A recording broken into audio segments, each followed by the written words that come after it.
Beleza, eu separei aqui 4 tópicos, né, os mais importantes, no meu ver, que fazem a maior diferença no custo final em relação às vigas.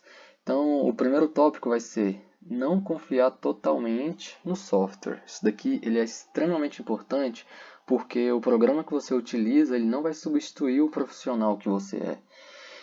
E um detalhe, o software ele não vai assinar a ART por você. Então você tem que tomar essa responsabilidade da sua estrutura e não pegar todo o resultado que o software te passa e levar aquilo ali como uma verdade absoluta. Então você pega, revisa tudo, analisa se aquilo está condizente com a realidade e aí você passa adiante para o detalhamento.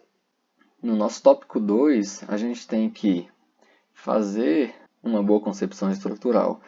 Nesse caso, o que eu vejo muita gente fazendo? Colocando pilares de forma aleatória. Onde tem encontro de parede, ele vai lá e bota um pilar.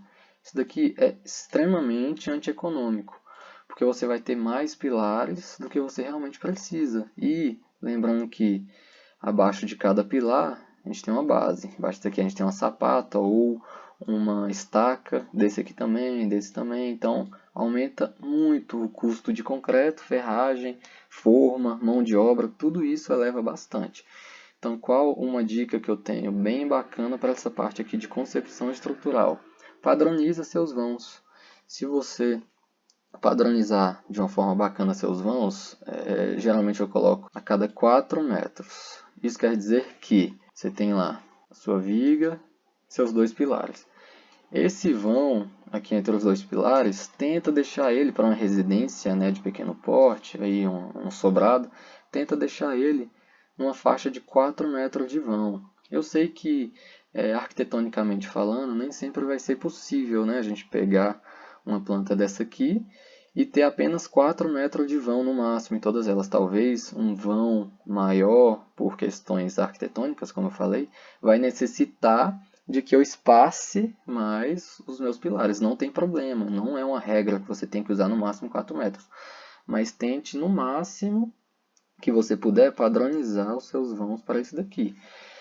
Por que eu digo isso? Tem a questão de você estar aproveitando ao máximo o potencial dos seus pilares, né, da sua viga e tudo mais.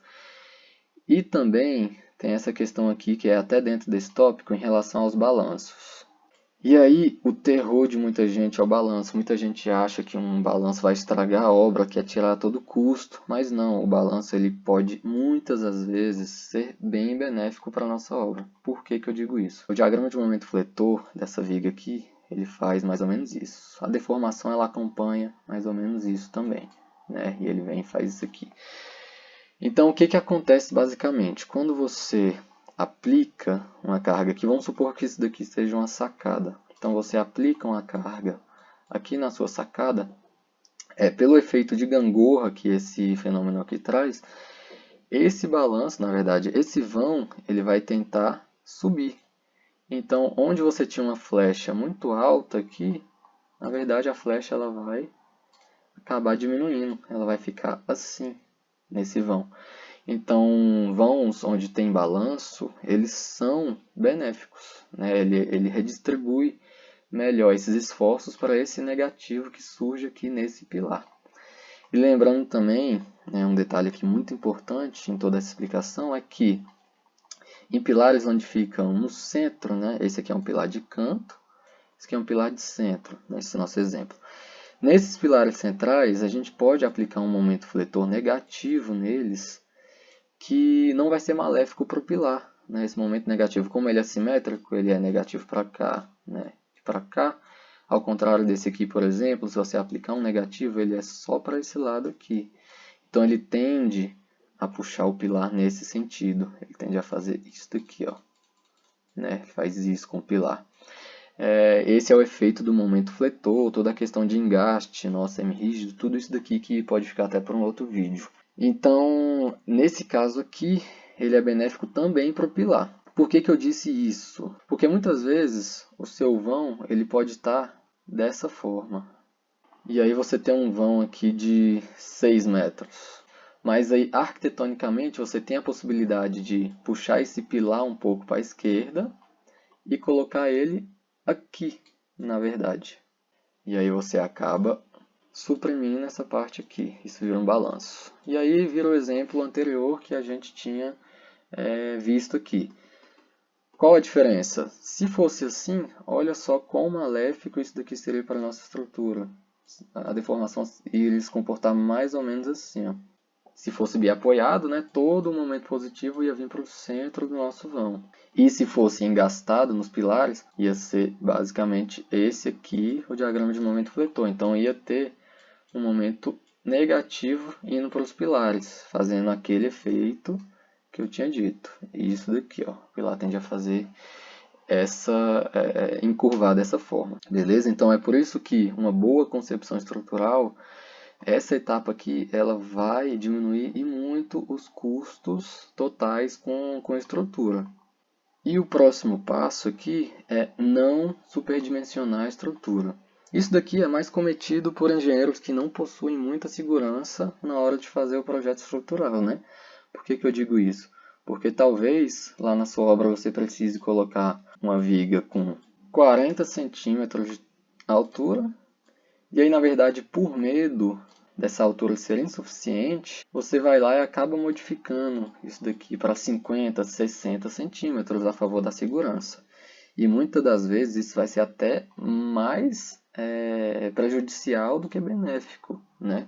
Porque quando você aumenta a viga aqui, a dimensão dela, você acaba aumentando também um fator que é o peso próprio dessa viga.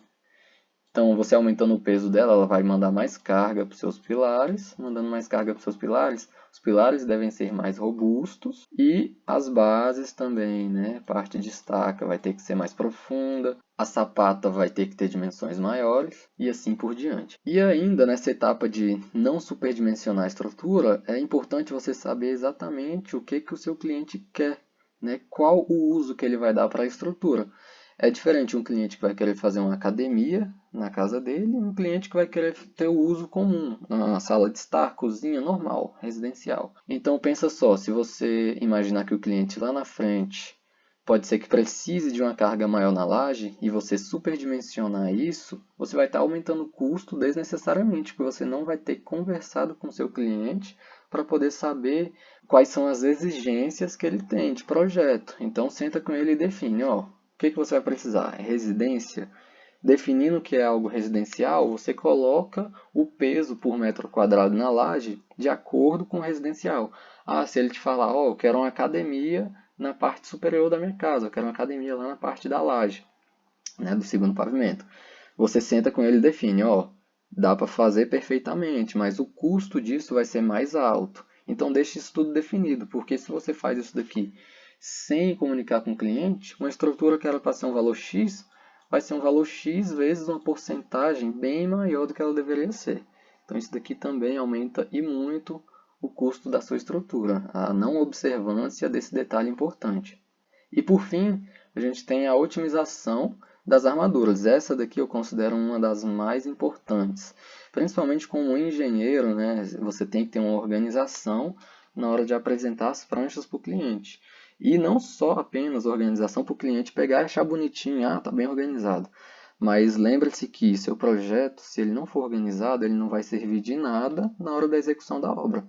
Porque o pessoal que for pegar para executar, vai olhar seu projeto, não vai entender nada, vai ver um monte de pedaço solto de ferro aqui na viga, vai achar que você fez errado, né? Na verdade só está com uma péssima organização, então vai imaginar que você fez errado, e vai lá e falar, não, ao invés dele querer fazer isso daqui, né, porque o que acontece em muitos casos? Você vai lá no software de dimensionamento, ele vai te dar os ferros tudo picado assim, ó, vai ter pedaço aqui, ali, vai ter uma ferragem dupla aqui. Então se você manda nesse arranjo aqui para a obra, com certeza vai ter uma organização que o pessoal muitas das vezes não vai entender. Então o que eu considero como otimização das armaduras? Essa questão de você deixar armaduras bases, né, na parte de baixo, duas armaduras base, e em cima, duas armaduras servindo como base também. Então pensa só, se a gente imaginar que essa viga aqui ela vai ser biapoiada, o diagrama dela vai ser bem parecido com esse desenho que eu fiz. Exceto que nas estruturas de concreto armado, mesmo que você considere ela como biapoiada, né, você desconsidere que tem passagem de momento fletor da viga para o pilar que está aqui suportando, ainda assim, na realidade, vai existir esse momento fletor. É exatamente por isso que a gente precisa colocar a armadura mínima nas nossas estruturas, porque isso daqui vai começar a rachar nessa parte aqui, se você não colocar a armadura mínima. Então, por isso que aqui mesmo, seu momento sendo todo positivo, você precisa colocar essa ferragem negativa. E aliado a isso, você tem o porta-estribos, né? O porta-estribos quer dizer o seguinte: você vai ter todos os estribos aqui da sua viga, e aí na hora da execução não tem como o pessoal deixar voando, colocar apenas a barra aqui de baixo, e aí em cima ficar solto, né? Imagina, isso aqui, qualquer batida, o estribo ia começar a ficar assim, ó, e esse aqui ia ficar torto, e ia dar uma bagunça total. Isso não existe, não existe você fazer execução assim. Então é daí que surge a ideia de você fazer a parte de baixo, né, a ferragem positiva, e a parte de cima ela serve como porta-estribo, ela é a ferragem negativa nesse caso. Então você tem que colocar esse ferro aqui de cima também. Tá vendo como a organização da sua obra fica muito melhor quando você não tem pedaços de ferro, você não tem um ferro aqui, outro aqui, outro aqui, um pedaço aqui, né? Então essa organização aqui é crucial. E além disso, nós vamos entrar aqui na questão dos custos, né? A economia. O que quer dizer todos esses detalhes aqui que eu falei? Basicamente essa parte aqui da esquerda, ela é a nossa base de valor que está sendo praticada aqui em Brasília. Ela é média, então pode ter lugar que esses valores aqui estão bem mais altos ou bem mais baixos. Então não leve isso aqui como uma verdade absoluta para fazer seu orçamento ou a sua otimização estrutural. Então pegue os valores, cheque isso aqui um a um e vê certinho a variação que tem aí na sua cidade. Mas para o nosso caso, isso daqui já serve bastante. Então no caso 1, eu vou considerar dois ferros de 8, né, cada um com 4,5 metros, e dois ferros de 12,5, cada um com 4,5 também. Beleza, pode observar que eu utilizei dois ferros embaixo, né, e dois ferros em cima, não está essa bagunça aqui. Só que, ainda assim, a minha estrutura nesse caso aqui ela vai ficar mais cara. Olha a quantidade de ferro que eu utilizo, R$ 107,25 nesse caso 1. E tem como diminuir isso daqui, mantendo a segurança e a mão de obra não ficando tão complicada? Sim. Você vai padronizar suas vigas para ela ter sempre ferro de 8 em cima e 8 embaixo. Mas dependendo do momento fletor aqui, o ferro de 8 ele não vai suportar perfeitamente. Ele não vai suportar se for um momento fletor muito alto. É exatamente por isso que, numa viga biapoiada, o maior momento fletor ela é no centro do vão. Ela é exatamente aqui. Então, você não precisa de ferro de 12, né? Se esse ferro aqui fosse contínuo de 12 milímetros, nessas partes aqui tudinho eu ia ter ferro de 12 também. E não é necessário. Quando você vai chegando próximo do apoio, o esforço cortante ele sobe muito e o momento fletor ele desce. No meio do vão é o inverso. O momento fletor ele sobe muito e o esforço cortante ele desce bastante. Na verdade, ele é nulo, né? No centro onde o momento é máximo, o esforço cortante é nulo. Então, é muito mais econômico você utilizar uma barra de 8 milímetros como base. E onde for necessário, né? Esse aqui tem toda a questão lá da decalagem de momento fletor, que também não vai ser alvo dessa aula, né? Esse daqui é só questão de economia mesmo na obra.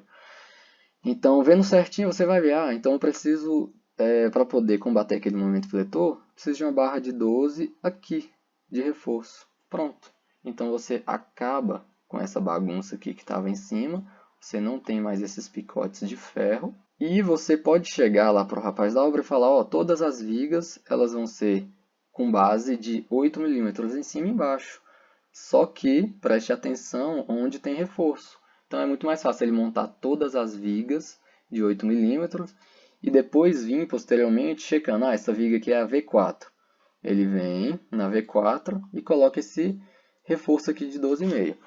Beleza, então eu tenho outra viga que esse reforço aqui tem que ser só de 10 milímetros. Beleza, eu vou lá, no meu projeto vai estar definido que essa daqui é uma barra de 10 milímetros. Então fica muito mais simples na parte de execução, minimizem muito os erros e seu projeto fica muito mais limpo, muito mais apresentável.